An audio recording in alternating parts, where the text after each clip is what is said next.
उनकी मांग रहती तो केंद्र में सरकार कांग्रेस का रहा है। मनमोहन जी के भी तो सरकार थी। तो एक लाइन पर लाने का काम करेंगे। वो ऊपर जो छाली चाट रहे हैं वो उनका नहीं है। पिछड़ा जाति हो, अति पिछड़ा हो, वंचित शोषित, मतलब हर जाति के लोग फायदा होगा, हर क्षेत्र में होगा। राष्ट्रीय लोक मोर्चा उपेंद्र कुशवाहा की पार्टी की ओर से जातिगत जनगणना को लेकर आभार यात्रा की जाएगी।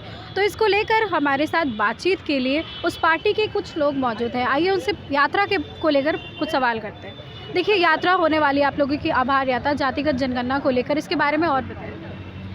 देखिए, हम लोग आभार यात्रा इसलिए निकाले हैं कि हम लोग बहुत बहुत धन्यवाद देते हैं मोदी जी को कि बहुत दिन के बाद ये फैसला लिए मोदी जी, जनता के हित में, शोषित वंचित के हित में, गरीबों के हित में। और जो विपक्षी लोग हैं, आरजेडी के लोग हों या कांग्रेस के लोग हों, जो कह रहे हैं कि हम लोग के दबाव से किया गया, तो उन लोग उस दिन कहाँ थे जिस दिन उनकी सरकार थी। मनमोहन जी के भी तो सरकार थी, 40 साल रहा, उसके दबाव में बहुत सत्ता चलाए लालू प्रसाद जी। लेकिन उस टाइम भी तो कह सकते थे कि हाँ जाति जनगणना होना चाहिए। उस टाइम क्यों नहीं वो बोले, उस टाइम क्यों नहीं करवाएं, और आज कहते हैं कि ये श्रेय हम लोग का जाता है। ये ऐसा नहीं हो सकता है। जनता जान चुकी है कि वो लोग जुमलेबाजी करते रहते हैं, जनता को ठगते हैं और कुछ नहीं। तो ये आभार यात्रा का यानी कि जातिगत जनगणना का क्रेडिट आप किसको देना चाहेंगे? फिर सभी पार्टियां तो क्रेडिट ले रही है, आरजेडी, बीजेपी, सभी। क्रेडिट एनडीए गठबंधन में है, उनको हम माननीय नेता श्री उपेंद्र कुशवाहा जी हैं। वो बहुत दिन से आवाज़ उठा रहे थे, चाहे वो राज्यसभा में हो या मंत्री पद पे थे उस टाइम से ही। और माननीय नीतीश कुमार जी ने भी ये आवाज़ उठाए थे, लोहिया जी ने उठाए थे। इन्हीं लोग के सपना पूरा हुआ है।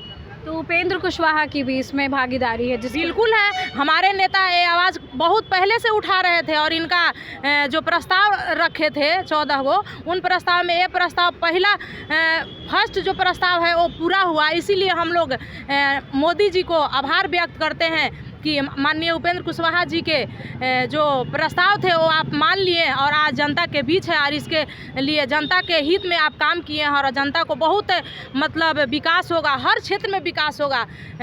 दलित हो, पिछड़ा हो, अति पिछड़ा हो, वंचित समाज के हो एवं महिलाओं को भी जाति जनगणना होने पर मतलब फायदा होगा।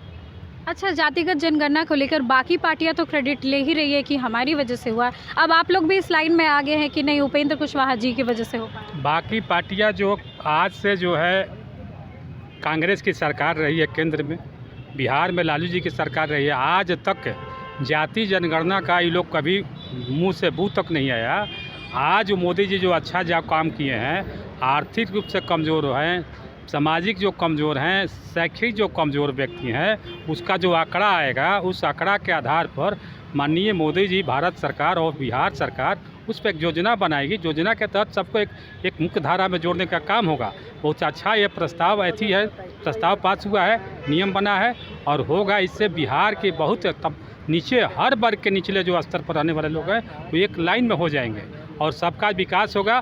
इसलिए मोदी जी को आभार हम लोग पूरी पार्टी, पूरा हर जिला मुख्यालय में एक चौराहे से दूसरे चौराहे तक हम लोग आभार व्यक्त कर रहे हैं मोदी जी को, एनडीए सरकार को आभार व्यक्त कर रहे हैं। माननीय उपेंद्र कुशवाहा जी के निर्देशानुसार हम लोग उनको बहुत बहुत धन्यवाद देते हैं।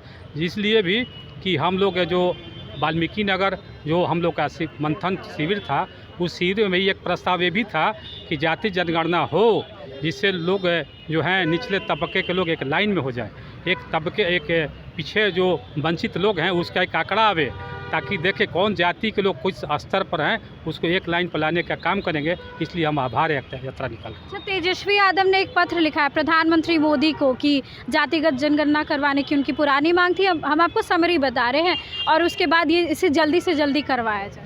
उनका मांग नहीं थी, उनकी मांग रहती तो केंद्र में सरकार कांग्रेस का रहा है। मोदी जी के पहले वही लोग शासन में थे और बिहार में वो भी थे, कभी उनके मुंह से नहीं आया था जाति जनगणना का। वो एक बढ़िया काम हो रहा है तो वो कहने कि हमारा है।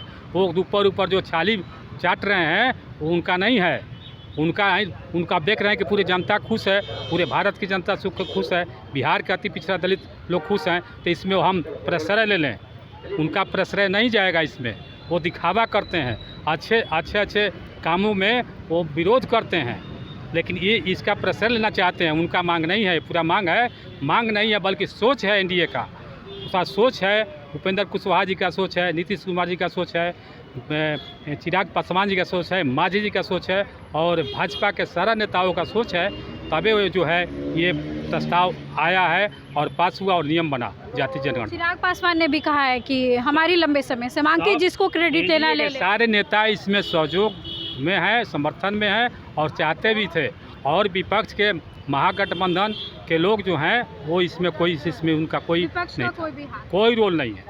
धन्यवाद करते हैं। आने वाले समय में जो जातिगत जनगणना करवाई जा रही है तो इसको लेकर क्या प्रभाव पड़ेगा? आने वाले समय में जब ये हुआ कि जाति जनगणना होगा पूरे देश में, तो हम लोग को बहुत फायदा होगा। महिला हो, अति पिछड़ा हो, शोषित वंचित समाज के, कहा जाता है कि जितनी जिसकी भागीदारी है उतना होना चाहिए, जिसकी जितनी आबादी होती है उसके अनुसार भागीदारी होना चाहिए और उसको अपना अधिकार मिलना चाहिए। तो जाति जनगणना होने से हर तबके के लोग हैं, पिछड़ा जाति हो, अति पिछड़ा हो, वंचित शोषित, मतलब हर जाति के लोग फायदा होगा, हर क्षेत्र में होगा, नौकरी के क्षेत्र में भी हो, चाहे राजनीतिक क्षेत्र में हो, मतलब हर चीज़ में फ़ायदा ही होने वाला है। और कोई इसमें हम लोग इसलिए ना मुद्दा उठाए थे, हम लोग माननीय नेता उपेंद्र कुशवाहा जी ने भी मुद्दा उठाए थे जाति जनगणना हो, और हमारे नेता का शुरू से ही ये रहा है